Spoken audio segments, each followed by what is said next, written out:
Hello friends, welcome back to our channel maths and science trick and toys. આજના વિડીયોમાં આપણે જોઈશું નિયમિત બહુકોણ, અનિયમિત બહુકોણ। સૌપ્રથમ જોઈશું નિયમિત બહુકોણ, તો આપણે એને એક ઉદાહરણ દ્વારા સમજીશું। તો અહીં આપણી પાસે આ જે બહુકોણ છે એ નિયમિત બહુકોણ છે। તો જે બહુકોણની બધી જ બાજુઓના માપ સમાન હોય અને બધા જ ખૂણા પણ સમાન હોય તો તે પ્રકારના બહુકોણને આપણે નિયમિત બહુકોણ કહીશું। અહીં આપણે જોઈએ તો દરેક બાજુ જે છે એની લંબાઈ સમાન છે અને દરેક ખૂણાનું માપ પણ સમાન છે, માટે આપણો ચોરસ એ નિયમિત બહુકોણ છે। ત્યારબાદ આપણે બીજો આકાર લઈશું, આ છે લંબચોરસ।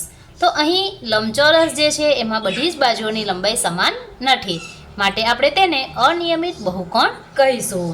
તો અહીં એની વ્યાખ્યા એ પ્રકારે થશે, જે બહુકોણની બધી જ બાજુ અને બધા જ ખૂણા સમાન ન હોય તો તેને આપણે અનિયમિત બહુકોણ કહીશું। અહીં દરેક ખૂણાનું માપ 90 અંશ છે, પરંતુ આ બે બાજુની લંબાઈ વધુ છે જ્યારે આ બે બાજુની લંબાઈ ઓછી છે, માટે લંબચોરસ એ અનિયમિત બહુકોણ થશે।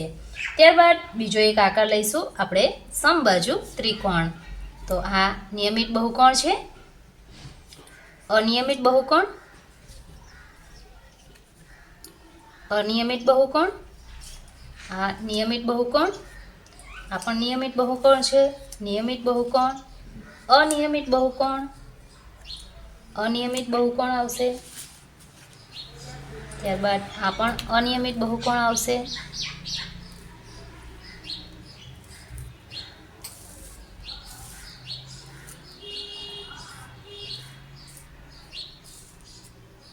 ત્યારબાદ આ પણ અનિયમિત બહુકોણનો આકાર છે, અનિયમિત બહુકોણ, આ પણ અનિયમિત બહુકોણ છે અને આ આકાર પણ અનિયમિત બહુકોણ છે। તો અહીં આપણે ખૂબ જ સરળતાથી સમજી શકીએ છીએ કે દરેક બાજુની લંબાઈ સમાન અને દરેક ખૂણાનું માપ સમાન હોય તો આપણે તેને નિયમિત બહુકોણ કહીશું, અને દરેક બાજુની લંબાઈ સમાન ન હોય અને ખૂણાના માપ પણ સમાન ન હોય તો આપણે તેને અનિયમિત બહુકોણ કહીશું।